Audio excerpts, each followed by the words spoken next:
This bicameral conference committee hearing is hereby adjourned.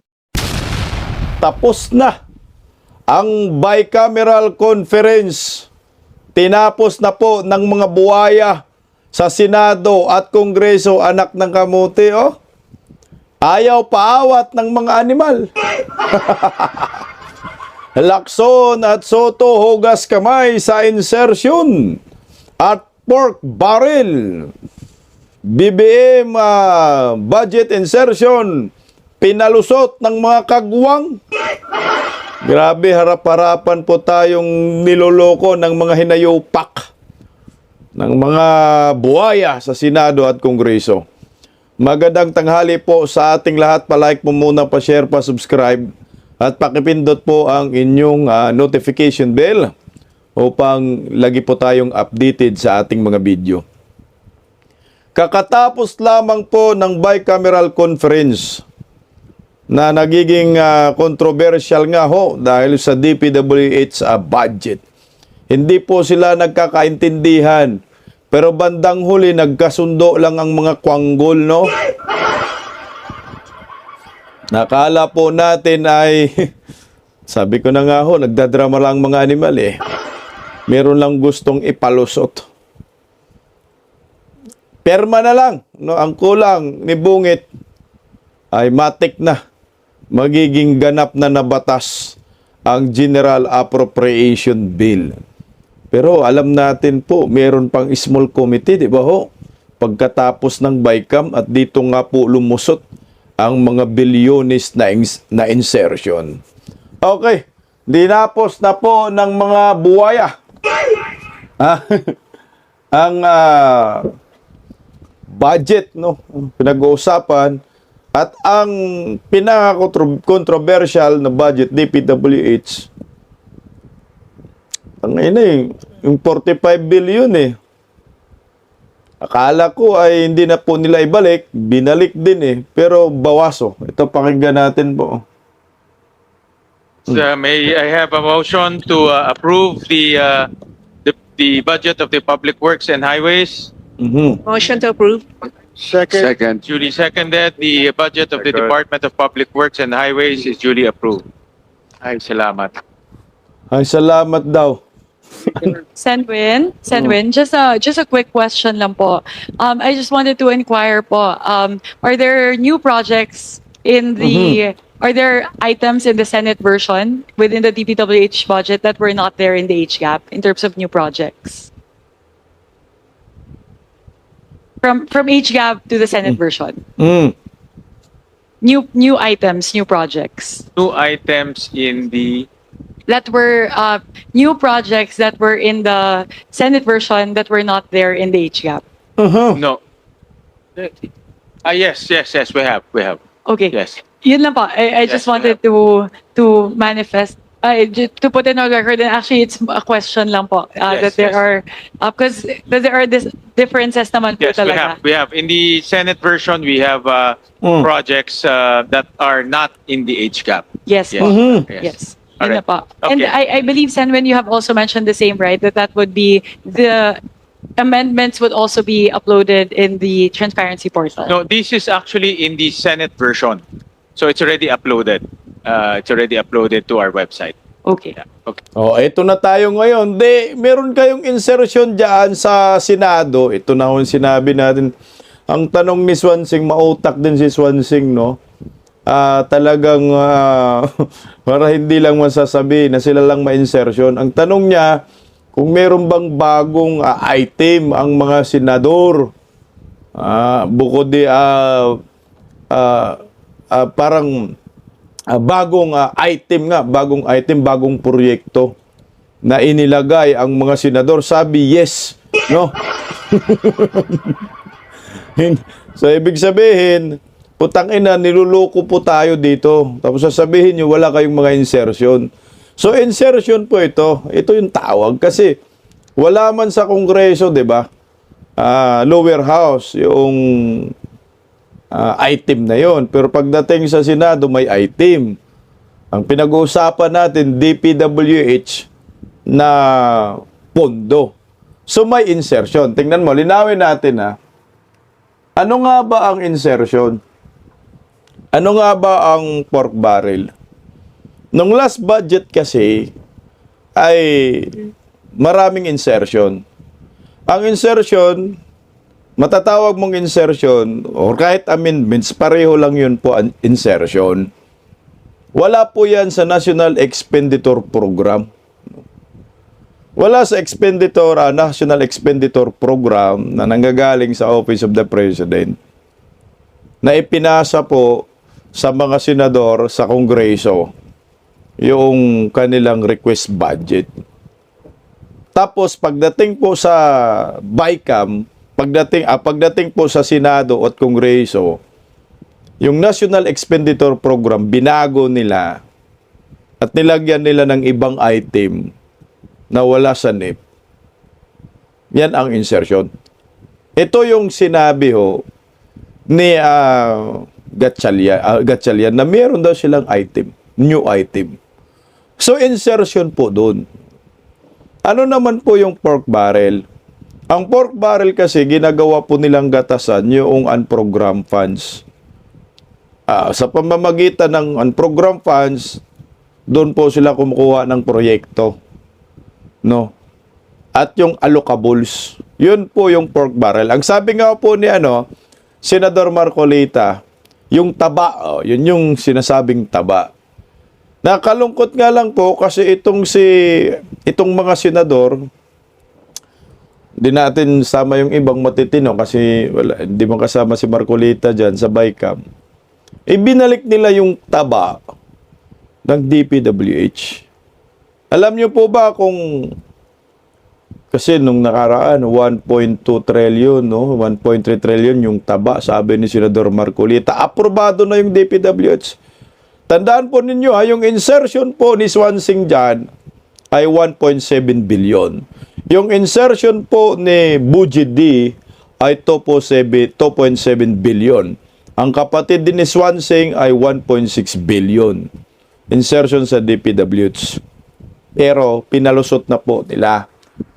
Yung 45 billion nga, oo nga, sabi ko na nga po, magkasundo tong mga animal Hindi tuluyang ibinalik ang 45 billion.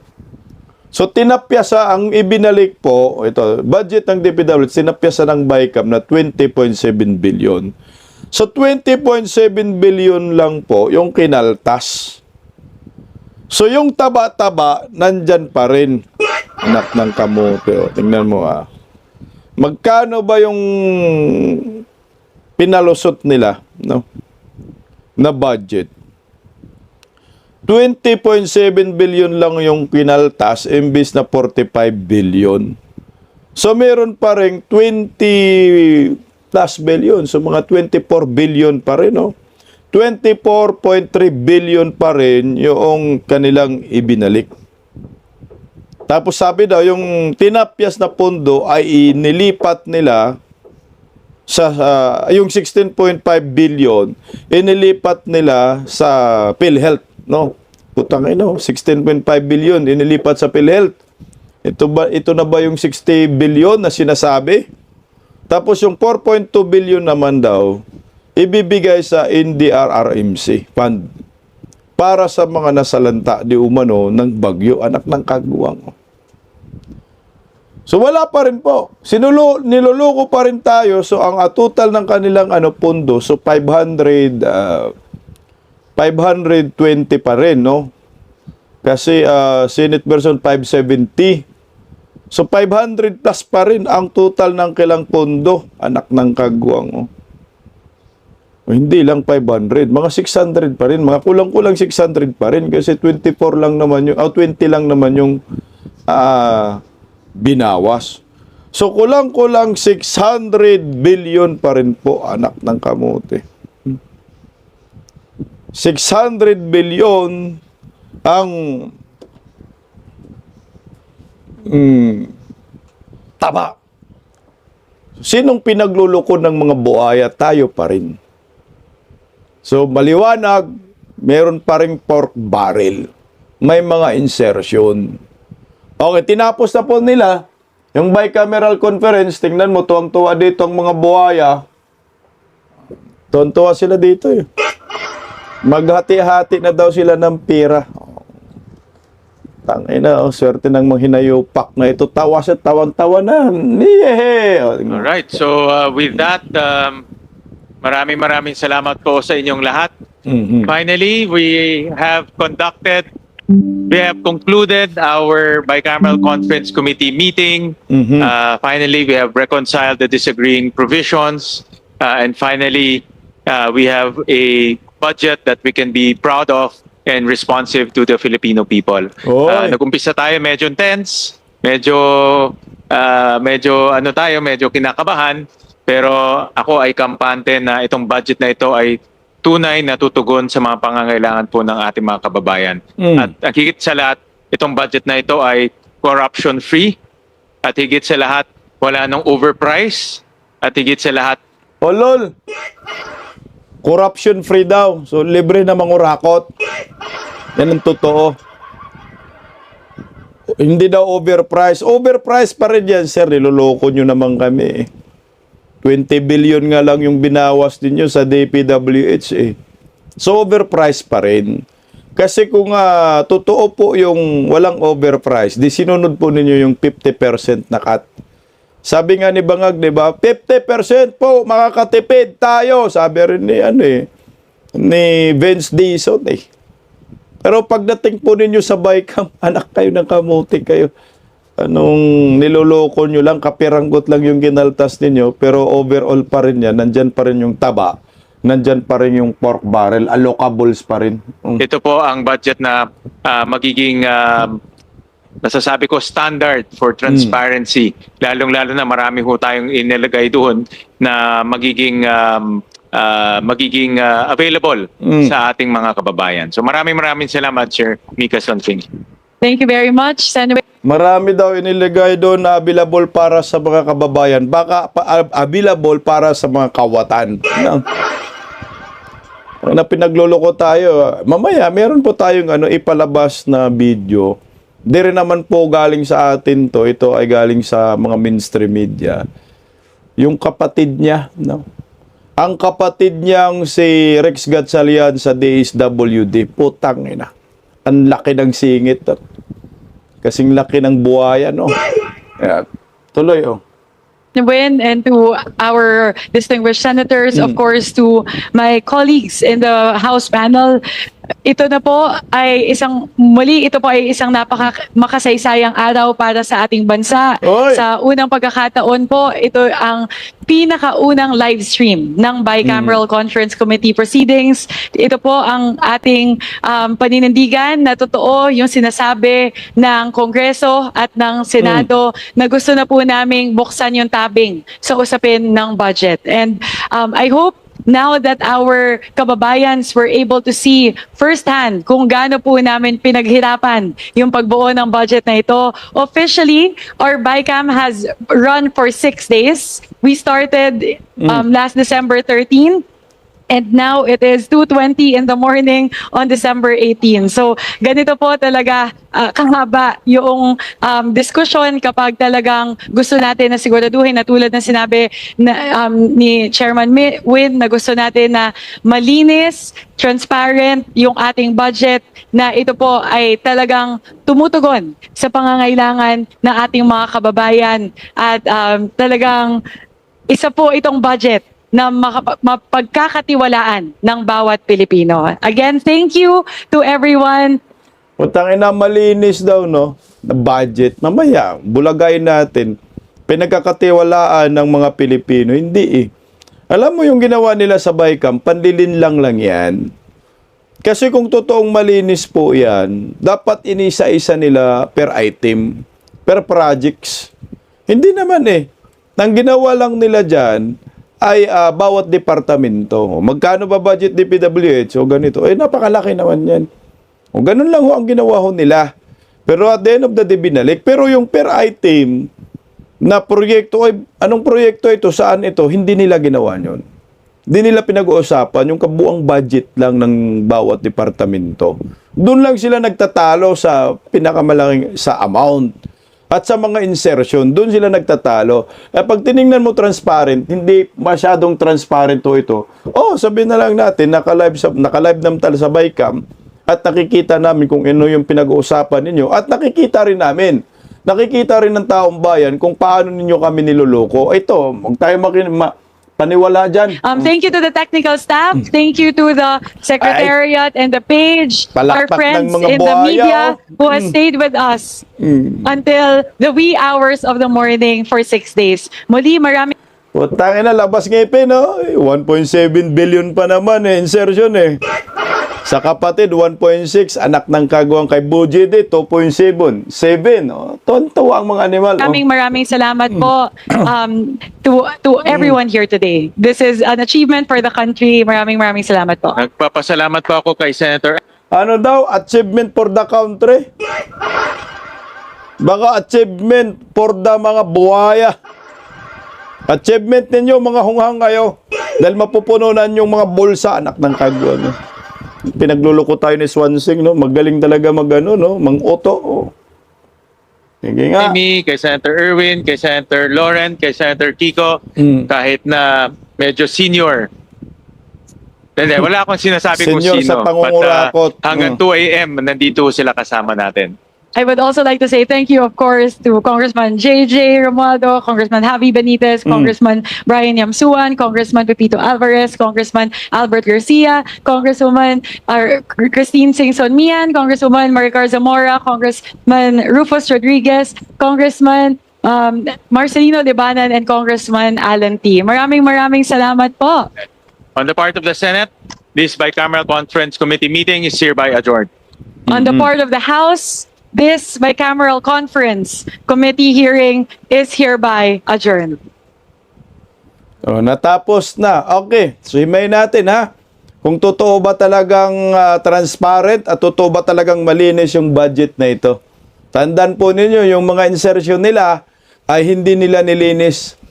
Pinagpatuloy po nila yung insertion. Okay. Dito po muna tayo sa kay Rex Gatchalian, DSWD. Magugulat to kayo dito. Kung gaano kalaki ang pondo ng DSWD na dinagdag, anak ng kagawang, dito tayo Sabi ko na nga Saka muna natin yung insertion ni Bangag. Tiba-tiba ditong mga hinayupak na ito, paniguradong magagamit na naman ito sa next year, no? Lalo na sa barangay election. I think magbabarangay election na ito. Pakinggan po natin kung gaano kalaki yung nilobo ng budget ng DSWD. Ito, sabi ko sa inyo, hindi po sa akin galing yung balita, galing po yan sa mainstream media, bilyonaryo nagko-komento po tayo dito. Pakinggan natin kung gaano kalaki, ha?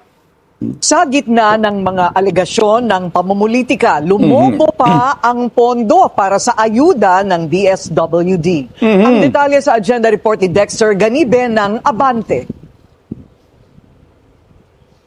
The proposal of the House is deemed approved. Aprobado na sa BICAM ang halos 64 billion pesos na panukalang budget para sa AICS o Assistance to Individuals in Crisis Situation. Malaki ang tinalo nito mula sa National Expenditure Program na isinumiti ng Malacanang na 27 billion pesos. Itinaas ito sa 59 billion pesos ng Kamara habang binawasan ng Senado para maging 46.8 billion. Pero kaninang madaling araw, Ito na. Ito yung tinatawag natin na insertion. Putang ina, Ginagago tayo Sabi ko nga, nagkaintindihan na sila ni ni Gatchalian at saka ni Swansing Puta kalaki Pork barrel din po ito. No, ginamit lang nila dito. Mantakin mo illegal ito. National Expenditure Program. Okay. AICS Anak ng dito po nanggagaling yung 77 ni Tambaloslos. So gagamitin po nila. Kuha kayo ng calculator para makita ninyo kung ilang bilyon ang insertion ng mga animal. Ang sabi po ng National Expenditure Program NEP, galing po sa mga sa Palasyo Executive yan, 27 billion lang po. Bigyan po natin ng pondo ang AICS. No? Putang ina, no? Pagdating sa GAB, General Appropriation Bill, House version, 59 billion. Sipin mo, tinaas. Dito pa lang sa GAB, putang ina, nagka-problema na ho sila. Tandaan po ninyo, ang National Expenditure Program, bawal po yan taasan, pero pwede kaltasan. Pero ito dito sa DSWD AX, ginawa po nilang, tinaasan po nila. Sa House GAB, 59 billion.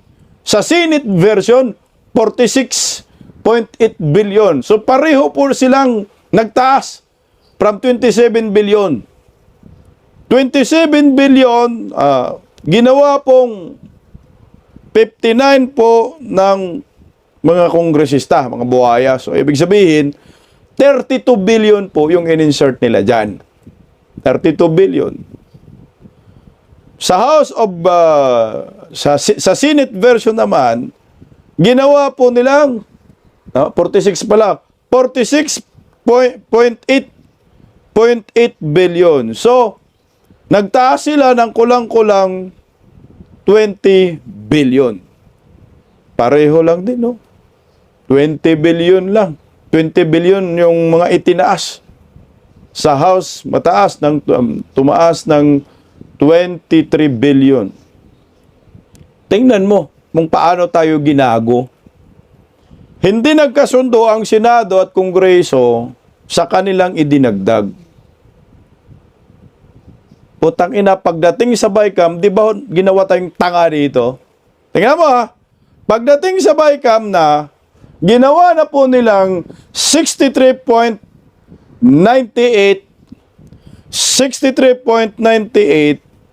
yung pondo ng AX, puta, permado na to. Pasado na eh. So, list 27 billion, magkano po yung in-insert nila? Niloko tayo. Nagiging 36.98 billion yung in-insert nila. Dinagdag nila. Ganito ba tayo kahangal? Kumbaga yung idinagdag ng House na 24 at dinagdag ng Senate na 20, doon sila nagbawas. Tapos inad nila 37 billion yung idinagdag nila dyan sa anak ng kagwang na AX na yan, na ito ang pinagmulan ng pangungurakot ng mga buhaya. Wala pa tayong wala pang report sila dyan.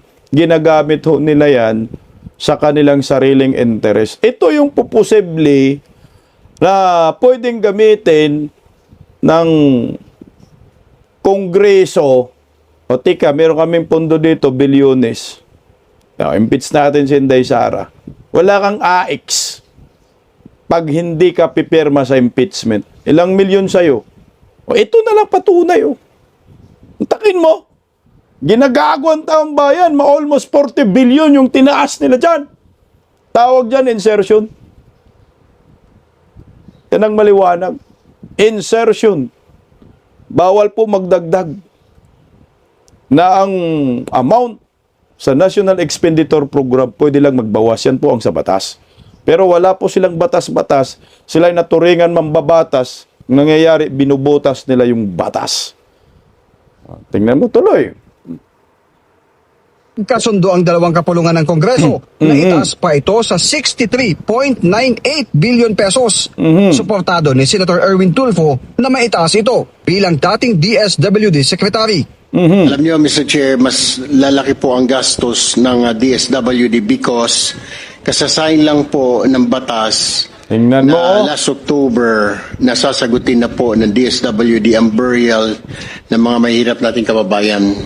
I've spoken to Secretary Rex about this couple of weeks ago.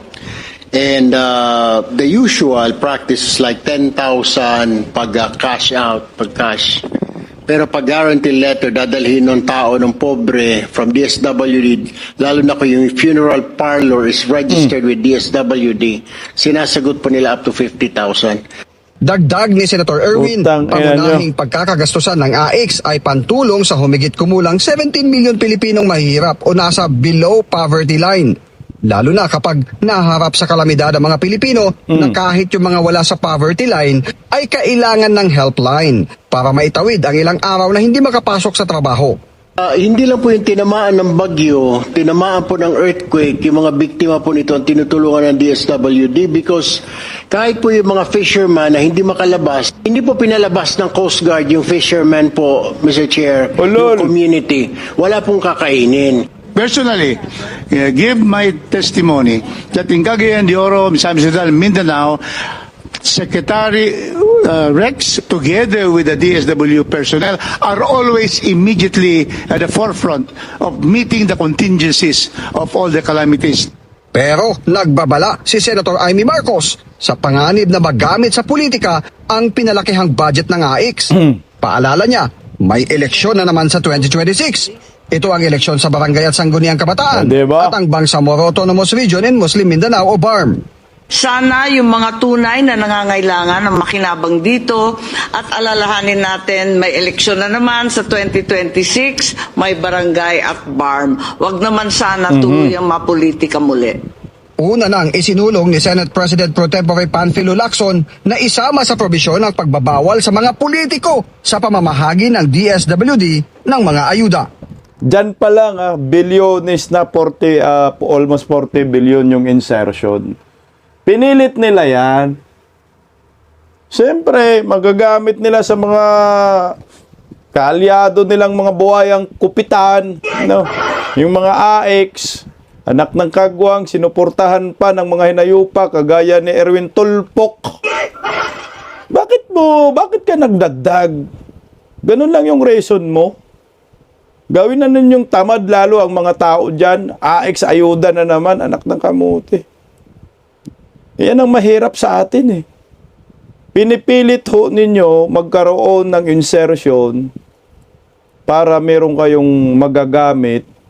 Kasi ang AX kasi yan, ang may kontrol yan, ay mga kongresista. Pero iwan ko, ngayon sa BICAM, napag-usapan ba nila? Siyempre, may closed door meeting yan.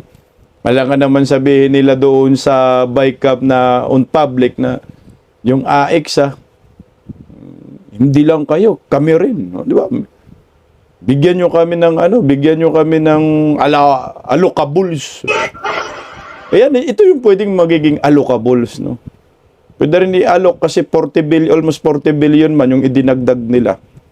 From 27 billion. Giging 60 plus. Ganun katindi sila.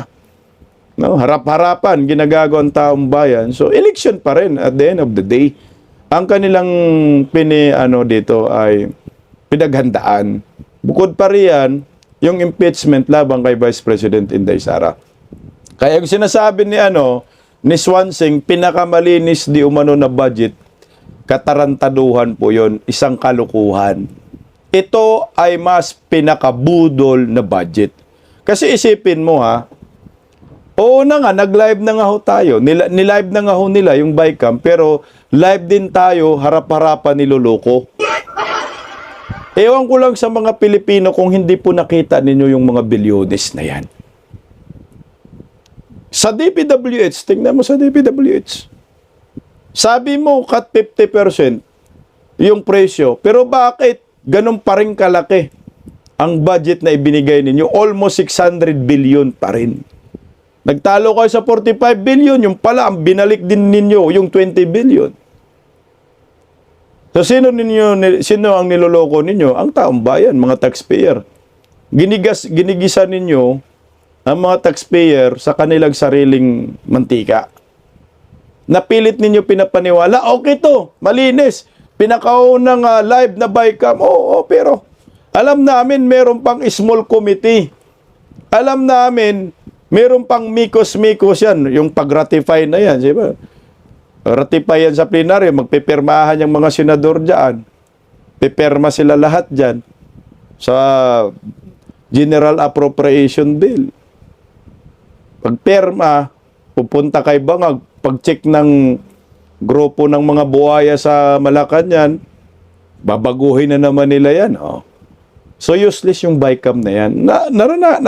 Naranasan na natin yan. Diba nung budget 2025, puro blanco sa BICAM, pinuno. pinuno ni ni Bangag, siya naglista, ilan ni Tambaloslos. Nag-fill in the blanks, kaya yung insertion billion. Oh. Pinakamalinis kaya o pinakamaruming budget ito? At pinakabudol na budget. Oh, ito pa. Ito yung matindi. Pork barrel. Binira ho Binira ng isang makaliwang kongresista, si Tinio. Si Lacson, so nag-away na ang mga kakampi ni Bangag. Sabi ni Tinio, may pork barrel kayo. Sabi ni Lacson, mag-aaral ka kung ano yung pork barrel. Ito, pakinggan natin ang balitang ito. Puta, bilyon-bilyon din Narito.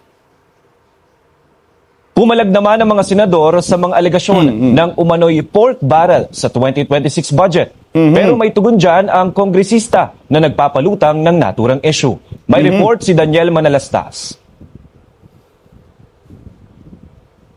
Nasa 17.9 billion pesos na tinaguriang umano'y Senate pork ang pinapalutang ngayon ni ACT Teachers Party List Representative Antonio Tinio. Nakalagak daw ito sa local government units. Pero agad pumalag ang mga senador sa akusasyong yan. Sabi ni Senate President Pro Tempore Panfilo Lacson, ang alegasyon daw na Senate pork na pinatutungkulan ni Tinio ay realignments para dagdagan ang subsistence allowance ng uniformed personnel mula sa Philippine National Police, Bureau of Jail Management and Penology, Bureau of Fire Protection at ang Philippine Coast Guard. Puna pa ni Lacson kay Tinio, tila tamad daw itong mag-research, pero si Tinio may sagot din kay Lacson. Tamad ka daw, Tinio. Okay, ito So, kung ang punto riyan ni Lacson, 17 billion, ay para sa mga uniform personnel, ito ay hindi, senatorial pork barrel. Ito ay presidential pork barrel. Kasi uniform personnel man di ba?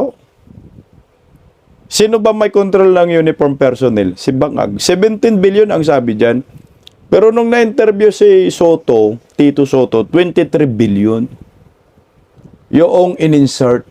Insertion para maging pork barrel. Hindi nga, tuloy mag-aaral ka daw, Tinyo. Tamad ka daw mag-research. 13 billion ang kinaltas dyan. 15 billion ang kinaltas para sa hiring ng additional personnel, kinaltas para ilipat sa LGU pork ng mga senador. No? So napakalinaw nun, kung hindi ka tamad, ay makikita mo yon sa section ng MPDF sa budget.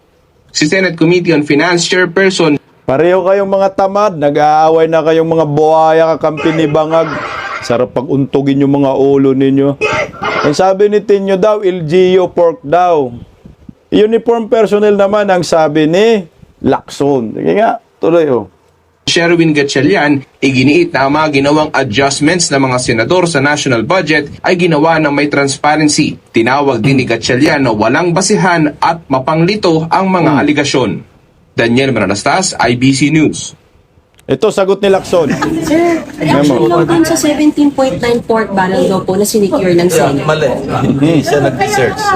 Unang-una, yung realignment ginawa papunta sa mga subsistence allowance ng uniform personnel. Yung sinasabi naman yung LGSF, yun yung request ng Malacanang para yung mga tinamaan ng calamities masuportahan. Pero yung kinuha naman namin doon sa 255 na mga flood control. Yung sa NDPF, yun yung napunta sa subsistence allowance. So walang pork. Ba't po nasabi ni Heptilio na pork yun? Mag-aaral siya ng budget para niya sabihin. Hindi pork, insertion pa rin yun, sir. Pork barrel pa rin, sir.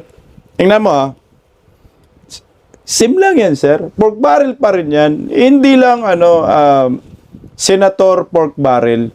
Presidential pork barrel. Ang sabi, request ng Malacanang daw, di ba? Request ni Bangag, yung pork barrel na yan, yung pondo na yan, yung insertion na yan, 17 billion na. Pero nung na-interview si Tito Soto, ay 23 billion. Putang ina. Hugas kamay si Lacson sa pork barrel, no? Meron, sir. Anak ng kamote naman talaga eh. Insertion to na pork barrel. Pork barrel na insertion, ito ay pork barrel ni Bangag. Ito, pakinggan natin yung interview ng kakampi mo. Ito, pakinggan natin ha. Para maliwanagan tayo kay Philo noon. Ito lang po, kasi pinag-uusapan po din dito yung dapat walang mga hindi na pag-usapan sinisingit. Ito pong executive order, ito pong executive order ng presidente sa pag-uumento sa mga sweldo ng uniform personnel. Okay?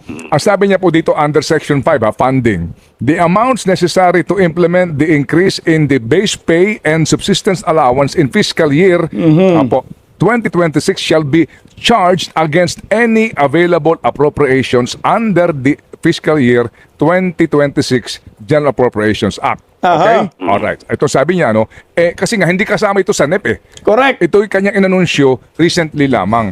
Pero bakit po yung BICAM nagsingit ng 23 billion para po dito nga sa pagtataas ng allowance po and pay for military uniform personnel? Saan hinugot ito? Kung meron kang dinagdag, meron kang inilaanan ng 23 billion, may pinagkunang ka. Ba't nangyari ito? Huli kayo ni Pylon. Phylon noon. Tingnan mo. Simple lang eh. Bakit napag-usapan yung budget na yan? 23 billion para sa mga uniform personnel. Dagdag daw na allowance. Anak ng kamote, nakarang taon dagdag allowance. Ngayon dagdag allowance na naman. 23 billion ha. Wala sa National Expenditure Program. Saan ang gagaling? Galing sa talumpati ni IWM. Nasabi niya mag-increase daw. 23 billion idinagdag ang tawag dyan insertion. So, presidential pork barrel. Saan manggagaling daw yung pera na yan? Anak ng kamote o tuloy o. Ang explanation sa amin ni Senator J.B. dyan, dahil siya ang in charge dyan sa party na yan, nasa Senate version yan, nasa Senate intervention yan to increase the subsistence allowance ng uniform personnel from PNP, BJNP, BFP, at saka Philippine Coast Guard. Yun ang ang explanation ni JP dyan. Narinig ko rin yan, nabanggit yan eh. Alam mo pinakamaganda, pagka mayroong details na hindi ko nalilinaw sa inyo, pinakamaganda ay si Sherwin o yung isa sa mga chairman. Yung particular issue na yun, ang makausap natin. Kung papayag. Kasi katulad yan. Putang ina, hugas kamay ka. Bulilyaso ka na, putang ina, hugas kamay ka pa. Ito ang maliwanag na insertion, 23 billion. Puro insertion nga yung budget ngayong taon. Kaya ayaw maniwala kayo. Kalukuhan yung BICAM na sinasabi ni Swansing pinakamalinis. Mas pinakamarumi. Ito. Yan, alam ko yan eh. Alam ko yan dahil kinento nila sa akin yan. Nire-report nila sa akin siya yung nangyayari. Yung sinasabi nyo yan ay nasa Senate version na yan. Nandun yan. Walang tayong maliwanag. Nasa Senate version. O inamin mo, nasa Senate version. So dinagdag mo yung 23 billion. Pero sabi kasi ni Phylon, wala man yan sa NEP. Wala sa National Expenditure Program. So ano yung ibig sabihin yan? Puta, insertion nga. Pork barrel ni Bongbong Marcos dahil nag-request si Bongbong sa inyo. O yan ang malinaw. Kung ano man yung pinapasok nila dyan sa BICAM na yan, hindi napag-usapan yan sa Senate o napag-usapan sa House. Yun ang standing order ko. In other words, pag may papasok silang ganyan, at pagkatapos wala naman sa usapan. Hindi pwede. Anong sabi? Yan ang standing order ko. Putangina, order mo pa pala ito. Pag pinilit, deadlock tayo. Ganun lang kasimple sa amin, ganun ang stand namin. Kaya gusto nga namin na malinaw ito. Isang araw may sinasabi yung isang congressman na kung ano daw, may mga pinasok daw kami, mga individual. Yun ang isa sa mga pinagtatalunan nga pala, no? Yung malaki daw yung mga individual amendments ng mga senador. Hindi kami individual amendments. Mga karamihan sa mga senador, institutional amendments, yung national defense, yung mga ganun, ano? Pagdating sa makikita nyo sa sa website nga, tingnan nyo isa-isa Katulad yan, yung DPWH. may ilan sa amin. Ako na lang. Ako the best example eh. DPWH, ang pinasok kong individual amendment. Zero. Okay, opo. Ito po. Ito po, sir. Diba? Ito, Wala ito. akong hindi, tignan mo kung ilang bilyon ang pinag-uusapan nila sa kabila.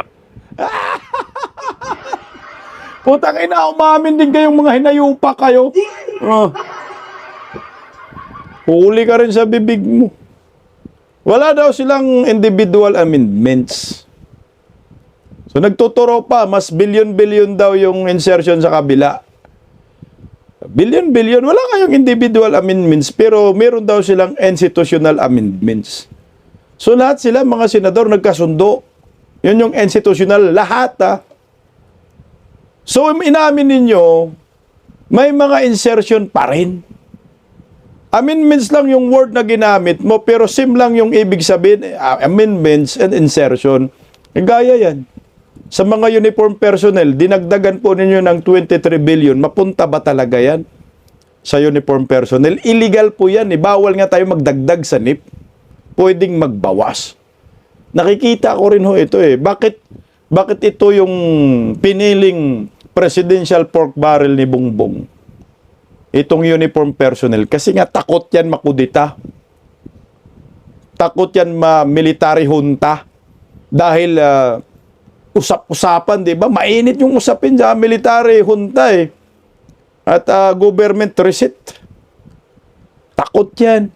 Kaya ngayon, ito ay busal na naman kay Browner. Busal sa mga general para makuha na naman yung loyalty. Binibili nila yung loyalty ng mga ng military. Alam niyo po yung loyalty, hindi mo kailangang bilhin Yan ibibigay niya ng kusa ng mga military pag ikaw ay maayos na pinuno sa bansang ito. Maliwanag yung pork barrel ni Bongbong, insertion ng mga kongresista, insertion ng mga senador sa kakatapos lamang ng BICAM. Paggising sa umaga, tanghali at gabi, nakikita ko ang post niya, ang hapdi. Paano nga ba to? Di ako makatanggi. Watch ko na lang at isipin ng mabuti. Disdak Pilipinas. Disdak, tinig ng katotohanan. Sa bawat vlog may laban sa kasinungalingan. Mulat ang mata, gising ang masa. Disdak Pilipinas. Para sa bayan, gumigising sa diwa. Sa likod ng kamera, tapang ang dala. Walang sinasanto kung mali ang gawa. Hinay-hinay, pero palaban. Boses ng tao sa digital na labanan. Disdak, tinig ng katotohanan. Sa bawat vlog may laban sa kasinungalingan. Mulat ang mata, gising ang masa. Disdak Pilipinas, para sa bayan, gumigising sa diwa.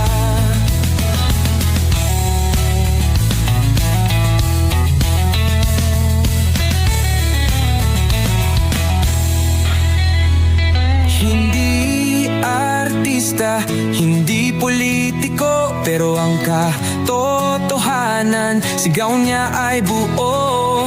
Sa YouTube o Facebook man siya makita, may aral ka pa rin, may uwi sa bawat salita. Bisdak, gising sa katotohanan. Di lang kwento, kundi panawagan. Sa bawat Pilipinong naghahanap ng liwanag. Bisdak Pilipinas, kasama sa pagbangon ng bayan. Bisdak Pilipinas, boses ng masa.